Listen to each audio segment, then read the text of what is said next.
EFT로 마음을 고치면 병이 낫는 이유. 두 번째 시간입니다.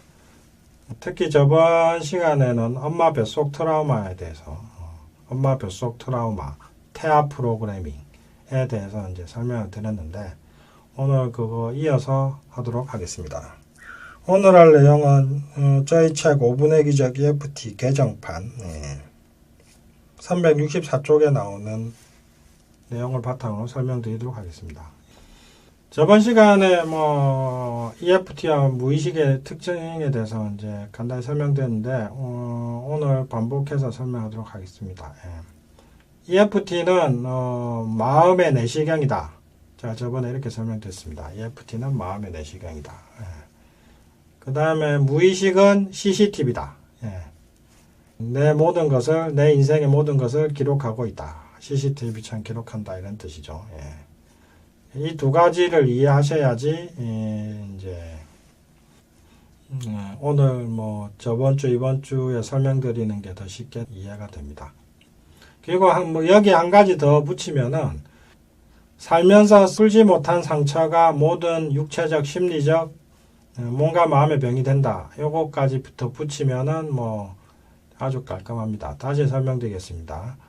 첫째, EFT는 마음의 내시경이다. 마음속에 뭐가 있는지 싹 다 찾아서 보여준다. 이거죠. 두 번째, 내 무의식은 CCTV다. CCTV처럼 내 인생을 전부 다 기록하고 기억하고 있다. 이거죠. 세 번째, 마음속에 쌓여있는 상처가 풀리지 않으면 몸과 마음의 모든 병이 된다. 세 번째. 요 세 가지를 이해해 두시면은 훨씬 더 말씀드린 거 이해하기가 쉽습니다. 그러면은 364쪽으로 돌아가서 읽어보겠습니다. 1998년 1월 6일에 캐나다에는 이른바 얼음 폭풍이라 불리는 캐나다 역사상 최악의 자연재해가 발생한다. 무려 일주일 동안 얼음과 눈이 내려 캐나다를 덮었고 도로가 마비되고 전기는 끊겨서 물자 공급이 중단됐다. 이에 많은 사람들이 집을 버리고 공공시설로 대피해야 했다. 이때 마침 캐나다 맥길 대학의 수장 킹 교수는 당시에 89명의 임산부를 연구하게 되고 그 연구는 무려 현재 18년째 진행되고 있다. 그녀는 먼저 얼음 폭풍 당시에 임신부들이 받은 스트레스 정도를 설문조사로 측정하고 다시 이렇게 태어난 아이들을 추적 조사했다. 애초에 수장 킹 교수는 얼음 폭풍의 영향이 단기적일 것이라 예상했으나 그 예상은 완전히 빗나갔다.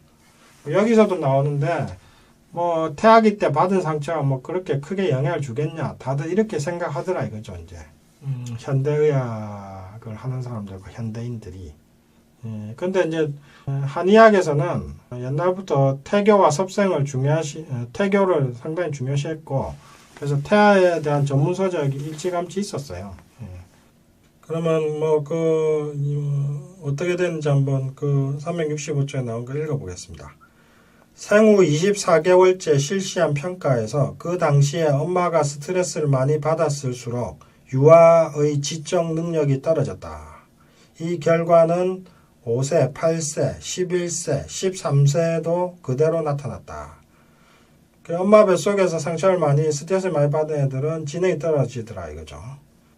이런 아이들은 5세 때 조사해보니 비만의 경향성이 높았다. 이런 아이들을 11세 때 조사해보니 학습과 감정 및 스트레스 조절과 관련해서 매우 중요한 영역인 뇌의 해마 부위가 보통 아이들에 비해 더 작았다. 해마가 너무 작더라 이거죠. 뇌에도 뭔가 변화가 일어나더라 이거죠. 이 아이들이 13살 반이 되었을 때 불안과 우울 같은 증상이 비교적 더 많았다. 자, 불안, 우울. 여기서 중요한 게 나오죠. 앞에서는 엄마 뱃속에서 굶주림과 죽음의 공포를 느꼈던 아기들은 성인병이 잘 생겼고 네덜란드 연구에서는 여기 캐나다 연구에서는 애들이 지능이 떨어지고 감정 조절이 잘 안 되고 불안과 우울이 많더라. 자, 여기서 심리적 문제가 이제 두드러지죠. 자, 이렇게 엄마 뱃속에서 이제 상처를 받으면은 온갖 육체적, 심리적 문제가 다 생깁니다. 이런 식으로. 그 다음 또 읽어보겠습니다. 또 독일 콘스탄츠 대학교의 토마스 엘베르트 교수는 임신 기간에 남편의 폭력에 시달린 25명의 여성을 모집해서 동시에 10대가 된 그들의 자녀들도 함께 면담하고 조사했다. 이 아이들은 확실히 성격이 달랐다. 더 산만하거나 불안해하고 모험심도 적었다. 이 아이들의 유전자를 조사해보니 25명 중 7명의 자녀에게서 스트레스 호르몬을 조절하는 글루코코르티코이드 수용체 유전자가 작동하지 않음이 드러났다. 곧 스트레스를 억제하는 스위치가 꺼진 것이다. 달리 말하면 이 스위치가 엄마 뱃속에서 스트레스를 너무 받아서 그냥 꺼져버린 것이다.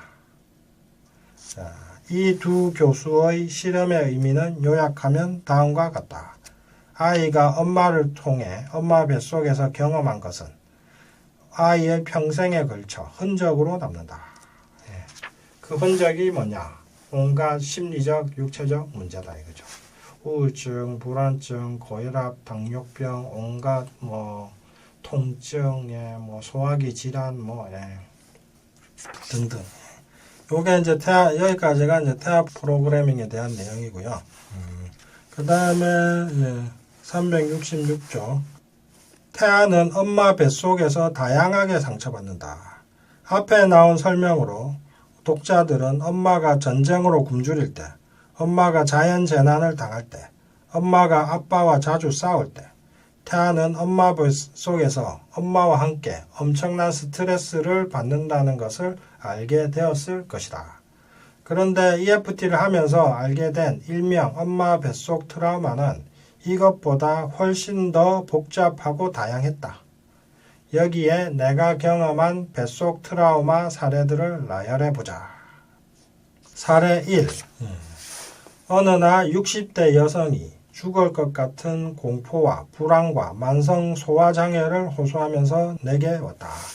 그녀가 내게 말했다. 평생 사는 것도 무섭고 죽는 것도 무서웠어요. 이 말 들으니까 공감 가는 분들 많죠. 사는 것도 무섭고 죽는 것도 무섭고 살자니 너무 무섭고 죽자니 죽는 것도 무섭고 그래서 살지도 못하겠고 죽지도 못하겠고 그렇게 어쩌다 보니 나이만 먹었다. 이런 분들 많죠. 이렇게 하여튼 항상 이런 엄청난 이 두려움 호소하는 분들 보면 다 제가 해보니까 다 엄마 뱃속 트라우마가 원인이거든요. 그래서 제가 물었죠. 직감적으로 엄마 뱃속 트라우마가 있음을 느껴서 태어나기 전후의 상황을 물었다. 그러자 이분이 얘기를 했죠. 내 위로 언니가 둘 있는데다가 시어머니가 너무 무서워서 엄마가 또 딸인 나를 낳자마자 같이 죽겠다고 나를 방구석에 내버려 두고 며칠 동안 방문을 걸어 잠궜어요. 식구들이 겨우 열고 들어가서 우리를 구출해냈어요. 아마도 이렇게 죽도록 방치당한 공포가 평생 그녀의 무의식에 남아서 그녀를 괴롭혔을 것이다. 이분 생각하니까 참 지금 이분 상담했던 그 기억들이 또 생생하게 떠오르는데 이분은 평생 불안하고 평생 걱정이 많고 그랬대요. 그때 왔을 때 들어보니까 평생 소화기가 안 좋았대. 잘 못 먹고 소화도 안 되고 조금 먹으면 취하고 잠도 깊이 못 자고 평생 60평생 그렇게 살았어요. 60평생 그렇게 살았는데 자기는 원인도 모르죠. 내가 왜 이렇게 살아야 되는지. 근데 이게 엄마 뱃속 트라우마다 이거죠. 그래서 이분이 평생 겪은 그 소화기 질환, 불안, 외로움 이거 다 이거죠. 이제 이 엄마 뱃속 트라우마. 그리고 이제 좀 더 자세히 설명드리면 이분 시어머니가 엄청난 호랑이 같은 시어머니였대요. 그리고 옛날에는 아들 못 낳으면 죽을 죄인이잖아요. 그러니까 처음에 딸 낳은 거야 일단 처음이니까 이제 넘어가는데 두 번째 딸, 세 번째 또 딸인 거예요. 그럼 이제 계속 딸 낳으면 어떻게 됩니까 옛날에는. 보통 버림받거나 뭐 쫓겨나거나 뭐 아니면 다시 처벌드리거나 뭐 이런 식으로 되죠. 예, 여자가 뭐 다 뭐 그게 남자 때문인지 여자 때문인지 안 따지잖아요. 옛날엔 다 여자 탓이잖아요. 이러면 죽는 거예요, 여자는. 그 죽음의 공포를 느끼죠. 이제 또 딸라니까. 그러니까 이제 뭐 못 살겠다고 이제 죽겠다고 방문 걸어 잠그고 애도 뭐 애는 이제 죽어라고 방구석에 뭐 방치하고 그 뭐 며칠 동안 그렇게 있은 거예요. 그러면 이렇게 태어나 이분은 엄마 뱃속에서부터 엄청 불안했겠죠. 엄마는 아들을 원하는데 난 딸이란 말이죠. 그럼 태어나면 난 끝장이란 말이에요. 난 전혀 환영받지 못한단 말이죠. 그래서 이분은 엄마 뱃속에서부터 아무도 나를 환영하지 않는다. 나를 환영해 줄 사람이 없다. 그러면서 눈치를 보다가 태어났는데 또 뭐 딸이라고 죽을 고비 넘기고 그리고 뭐 딸이라고 뭐 사람 대접도 못 받았겠죠. 그럼 이분이 결혼했는데 또 어떻게 됐냐? 남편하고 또 사이가 안 좋았어요. 그 남편은 하고 뭐 거의 말이 없었대요. 근데 뭐 그냥 살았대요. 자식이 있으니까. 근데 나중에 알고 집에 와서 전혀 뭐 자기한테 얘기도 없고 그냥 밥 먹고 끝이에요. 밥 먹고 끝이고 뭐 밥 차주고 끝이고 그렇다고 사람은 착해가지고 뭐 때리거나 폭언 폭행이나 이런 건 없었는데 전혀 뭐 하숙생처럼 산 거예요. 남편하고. 그런데 남편이 암에 걸려서 돌아가셨는데 나중에 보니까 남편이 좋아하는 사람이 따로 있었던 거예요. 그러니까 이건 뭐냐? 엄마 뱃속에서부터 이분은 나는 사랑받을 수 없다. 나는 사랑받을 가치가 없다. 이렇게 느낀 거죠. 그리고 그렇게 느끼던 것이 결혼 생활에도 영향을 준 거죠. 그래서 그런 생각 때문에 또 그런 남자를 만나서 평생 사랑 못 받고 뭐 하숙생처럼 남편하고 살다가 자식만 키우다가 이제 뭐 결국에는 이렇게 평생을 그 고생을 하면서 사신 거죠. 보십시오, 이게. 엄마 뱃속에서 받았던 이 상처가 이렇게 평생 영향을 주는 겁니다. 그 다음에 사례 2번 367쪽에 나옵니다. 평생 우울증과 따돌림의 상처와 대인공포증을 갖고 살아온 30대 여성은 또 이렇게 말했다. 평생 따돌림 당하고 사람들 무섭고 뭐 항상 뭐 사람들하고 어울리지 못하고 이런 30대 이제 아가씨가 있었는데 우울증이 엄청 심했죠. 이 아가씨는. 우울증, 불안증. 또 이렇게 말했다. 제가 둘째 딸인데 엄마와 아빠가 그렇게 많이 싸웠대요. 그러다가 엄마가 출산할 때 제가 24시간 넘게 나오질 않아서 엄마가 저를 낳자마자 너무 미워서 심지어 확 때렸대요. 뺨을 때렸다고 하더라고요. 심지어 뺨을 확 때렸대요. 그녀는 평생 엄마 눈치를 보면서 살았는데 아마도 이런 상처가 원인이었을 것이다. 자, 그러니까 엄마 뱃속에서부터 계속 엄마 아빠 싸우니까 불안하고 두려웠겠죠. 게다가 뭐 싸우느라고 뭐 태교도 안 됐고 뭐 애 생겼다고 뭐 좋아하지도 않았을 테고 좋아하지도 않았고 먹고 살기 힘들고 태어났는데 또 뭐 종종 그런 분이 있어요. 난산 끝에 아기를 낳고 나면 괜히 애한테 짜증내고 심지어 애한테 욕하고 뭐 그 핏덩어리한테 욕하고 때리는 분들이 있거든요. 종종. 그리고 그거 가지고 평생 또 뭐라고 해요. 너 때문에 내가 죽을 고생했다 이러면서 뭐 계속 구박하고. 결국 이분도 이런 거죠. 그래서 이분은 이제 치료하면서 제가 이제 EFT 하면서 이제 하는데 어떤 기억이 떠올렸냐면은 핏덩어리 자기를 낳자마자 엄마 자기 뺨을 확 때리는 모습이 떠올랐어요. 그래가지고 이제 그 EFT라서 이제 그걸 다뤘는데 그거 하고 나니까 나중엔 엄마가 자기를 따뜻하게 안아준 모습으로 바뀌어가지고 상당히 기분 좋아했던 그런 게 이제 생각이 나네요. 그 다음에 그것 때문에 평생 이렇게 우울증 생기고 따돌림 받고 이렇게 된 거죠. 그러니까. 자, 사례 3. 20대 여대생이 불안과 대인공포증 때문에 찾아왔다. 유치원에 다닐 때도 불안이 심하고 낯을 너무 가려서 할머니가 유치원에 같이 있었다고 했다. 자, 이렇게 뭐 유치원, 어린이집도 잘 안 가고 초등학교 1학년 때부터 학교에 적응 못하고 이런 사람들 보면 다 엄마 뱃속 트라우마입니다. 자, 이렇게 아주 어릴 때부터 예민한 아이들은 기본적으로 엄마 뱃속 트라우마를 가지고 있을 확률이 매우 높다. 아니나 다를까 그녀의 어머니가 임신했을 때 비장에 문제가 생겨서 개복 수술을 받아야 했고 임신을 유지할 수 있을지 고민을 많이 했다는 것이다. 아마도 이것 때문에 그녀는 엄마 뱃속에서 극심한 죽음의 공포를 느꼈을 것이다. 그러니까 엄마 뱃속에서 느꼈던 감정들이 평생 나를 지배합니다. 그래서 이제 그게 나를 지배하니까 무섭고 두렵고 그래서 이제 유치원 가는 것도 무서워서 못 가고 적응도 못 하고 이렇게 된 거죠. 자, 그 다음에 사례 4번. 평생 불안과 우울증과 화병과 온갖 만성질환에 시달린 40대 여성이 찾아왔다. 게다가 그녀는 이혼 위기에 처해 있었고 아이들도 온갖 만성질환에 시달리고 있었다. 애들이 초등학생이고 하나는 아직 학교도 안 들어갔는데 초등학생인 애가 자꾸 아파요. 그것도 발바닥이 아프고 어디가 아프고 어린애가 근골격계가 이렇게 아픈 거예요. 집안이 다 아픈 거죠. 이에 그녀의 출생 전후를 물었다. 그녀의 엄마는 혼전 임신 상태에서 아버지와 결혼했다고 했다. 그러자 모든 비밀이 풀렸다. 그 당시에 혼전 임신이란 요즘과 달라서 집에서 쫓겨날 일이 아닌가. 아마도 그녀의 어머니는 아이를 낳을까 말까, 결혼을 할 수 있을까, 사람들이 어떻게 볼까 등 수많은 고민을 했을 것이다. 이런 엄마 뱃속에서 그녀는 엄마가 자신을 죽일지도 모른다는 공포와 엄마가 자신을 환영하지 않는 것에 분노를 느꼈을 것이다. 요거는 조금 더 자세히 설명드리면은, 저는 환영받지 못한 아이 증후군이라고 하는데, 극심한 공포를 늘 느낀 사람들 보면은, 결국 그게 죽음의 공포거든요.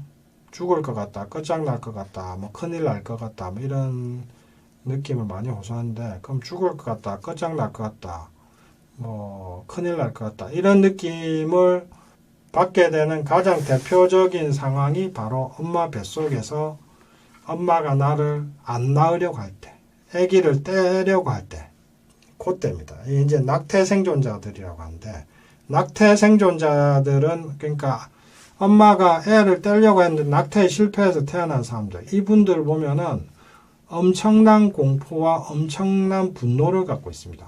그 공포는 뭐냐면 언제 죽을지 모른다는 공포죠. 생각해 보십시오. 10달 내내 언제 죽을지 모른다고 바들바들 떤다고 생각해 보십시오. 평생 상처로 남겠죠. 그 다음에 분노는 뭐냐? 엄마가 나를 죽이려고 한다는 것에 대한 분노죠. 왜 나를 죽이려고 해? 다들 자신의 목숨을 위협하는 것에 대해서는 엄청난 두려움과 엄청난 분노를 느끼게 돼 있거든요. 게다가 그 대상이 엄마란 말이죠.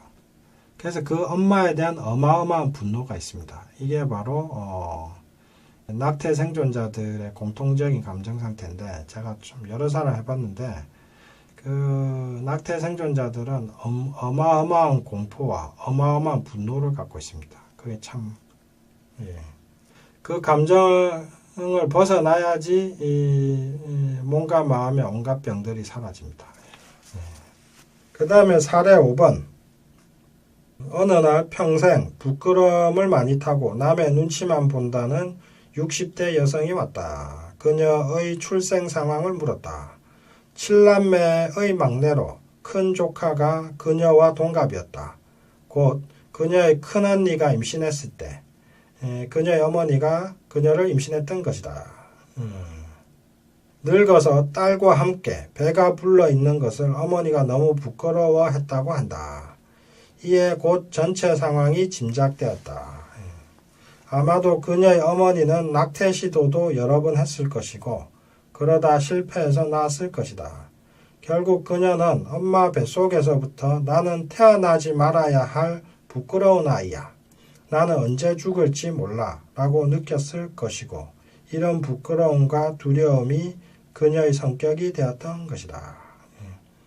이분도 혀도 화끈거리고 몸도 아프고 아픈 데가 수십 년 넘었고 하여튼 사람들 앞에 서면 얼굴 빨개지고 온몸이 떨려서 말도 못하고 그리고 만인의 호구예요. 돈 빌려 돈 빌려달라면 거절 못하고 빌려가서 안 갚는데도 달라 소리도 못하고 돈도 많이 떼이고 뭐 그리고 뭐 집안에서는 뭐 남편이 뭐 맞은데도 뭐 시동생들한테 뭐 형님 형수님 대접도 못 받고 살고 하여튼 돈 떼이고 무시당하고 뭐 만인의 호구로 살고 있고 그리고 항상 사람들 앞에 서면 불안하고 무섭고 부끄럽고 창피하고 뭐 그런 분이었는데 그리고 몸도 여기저기 안 아픈 데가 없고 뭐 혓바닥도 화끈거리고 뭐 그거 왜 그러냐 그 바로 이거죠 이제 이 칠남매 막내로 태어난 거 저는 이 쭉 치료하면서 여러분들 만나보니까 부끄러움을 제일 많이 느끼는 게 이제 바로 막내입니다. 저는 이제 막내 증후군, 막둥이 증후군이라고 이름을 붙였는데, 뭐, 또 뭐 이렇게도 부릅니다. 끄트머리 자식 증후군. 그러니까 있어도 그만, 없어도 그만이죠. 자, 그러니까 7남매 중에 7째는요, 그냥 생겨서 나왔는데, 있어도 그만 없어도 그만이에요. 존재감이 없어요. 그러니까 내가 아무것도 아니라는 느낌을 엄마 뱃속에서부터 받아요. 이게 바로 창피함이에요. 저는 그 창피함을 많이 느낀 분들 상담하면서 왜 창피함을 그렇게 많이 느낄까 쭉 궁금했는데 쭉 하다 보니까 창피함의 근원은 뭔가 통제가 안 되는 조절이 안 되는 이 어마어마한 창피함 부끄러움이 있는데 그거의 근원은 뭐냐? 그게 바로 엄마 뱃속에 그것도 역시 엄마 뱃속 트라우마더라 이거죠. 엄마 뱃속 트라우마. 엄마 뱃속에서부터 환영도 못 받고 뭐 엄마가 아이 자체를 부끄러워한 경우가 있어요. 그게 이제 뭐 이런 경우 끄트머리 자식. 그리고 나이 들어서 임신하면은 그 임신한 것 자체를 부끄러워하는 경우가 많아요. 그리고 태어나서도 부끄러워요. 엄마가 아니라 다들 밖에 나가면 니네 할머니냐 이러거든요. 그러니까 이게 이제 항상 부끄러운 거예요. 엄마 뱃속에서부터도 부끄럽고 태어나서도 부끄럽고 이런 분들이 항상 이 사례 5번에 나온 분처럼 이렇게 보통 살아요. 그리고 항상 무섭죠. 태어나지 말아야 할 존재이고 부끄러운 존재라는 느낌. 심각하죠 이런 게. 이런 거는 이제 또 EFT에서 지워야 되죠. 자, 그다음 이상 369쪽으로 돌아가서 이상 몇 개의 사례를 예로 들었는데 사실 뱃속 트라우마는 사람 수만큼이나 많고 다양하다. 탯줄을 느슨하게 묶어서 과다출혈로 죽다가 살아난 아이, 엄마가 낙태약을 먹었는데 안 먹고 태어난 아이, 엄마가 아들 낳으려고 했는데 자신은 딸로 태어난 사례, 태어날 때 엄마를 힘들겠다고 미움받은 사례, 엄마가 낙태하려고 산부인과까지 갔는데 낙태하는 광경이 무서워서 돌아왔다는 사례, 태어나자마자 입양된 사례, 태어날 때 난산으로 죽을 고비를 넘긴 사례 등이 있다. 엄청 많죠, 뭐. 자, 그리고 이제 옛날에 보면은 사실 영아 살해가 많았어요. 먹고 살기 힘들고 자식 7남매, 8남매 낳으니까 애기가 사람이라는 인식이 별로 없었어요, 옛날에. 그래서 낳아서 이제 뭐 애가 비실비실하고 그러면은 그냥 죽으라고 두는 거예요, 이불 덮어서. 아니면 뭐 딸이라고 좀 이불 덮어서 또 죽으라고 이제 두는 경우. 이런 경우도 제가 상담해보니까 엄청 많더라 이거죠. 자, 그렇게 살아남은 분들 어떻겠습니까? 평생이. 뭔가 엄청난 충격을 받겠죠. 그래서 이제 엄마 뱃속 트라우마, 그 출생 직후의 트라우마 이런 것들이 한 사람의 평생을 좌우합니다. 그 다음에 또 생각나는 경우가 있는데 중학교 때부터 뭐 정신분열, 조현병 걸려가지고 뭐 15년 넘게 계속 뭐 온갖 헛게 보이고 헛소리가 들리고 그래서 저한테 온 30살 정도 된 젊은 친구가 있었는데 그 친구는 그러니까 뭐 초등학생 때부터 왕따 당하고 막 그랬어요. 아무하고도 못 어울리고 그리고 항상 불안과 피해의식이 많고 그래서 피해망상도 극심하고 그래서 제가 쭉 그 친구하고 하다가 이제 그 친구 임신 전의 상황을 쭉 물어봤는데 그 친구가 잊고 있던 기억을 떠올렸어요. 그게 뭐냐면은 자기가 임신했을 때 엄마가 너무 힘들어서 자살 시도를 했었다 이거죠. 그게 이제 이 친구의 정신분열병이 됐겠죠. 그런 것들이.